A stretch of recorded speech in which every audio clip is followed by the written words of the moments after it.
يعني والله إنسان هنده جاب بيركاته باش أقل رب العالمين هريك اللي مرة بقري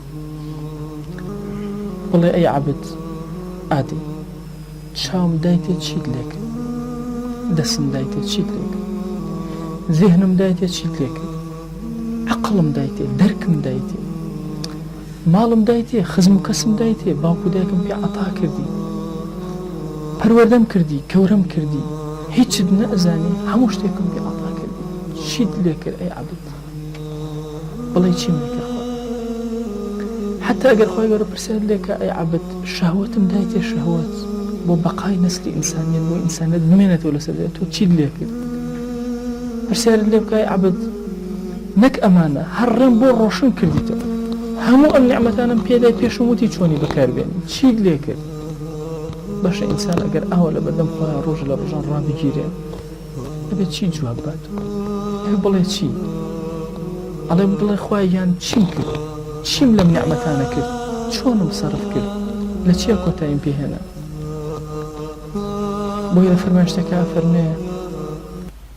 من حوسب عذب هش كس حسابي لقلا بكرشتي لقلا ورد كريتو إلا عذاب دري هندي العلماء فرموت شون عذاب دري ممكن عذاب ندري أم كس أخو عفيك دوائي كورا ألان عذب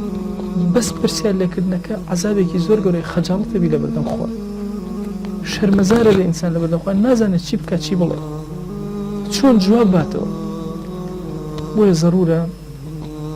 إنسان دنيا وكوي بناسي شاو كان يبكاتو بخوا أميك الليرة أبو زري برأني خو اشتاني كي كاتين همو من ايمة چن روجي كتطاو يعني إنما العمر أيامه باش همو عمر إنسان چن روجي روجي كان بچيا بچاكا سرفيك يا بخرابا عطات شي وسر زوي چيت هي وسر زوي وتصور ما كان لجيانا بلي ولا من إلا أبي قصب كم بخلق وكاري مسلمان كم تريني قصي برواك الدارك بلي كالنزيكي وأرويد الصلوات ذكر سبحان الله يكي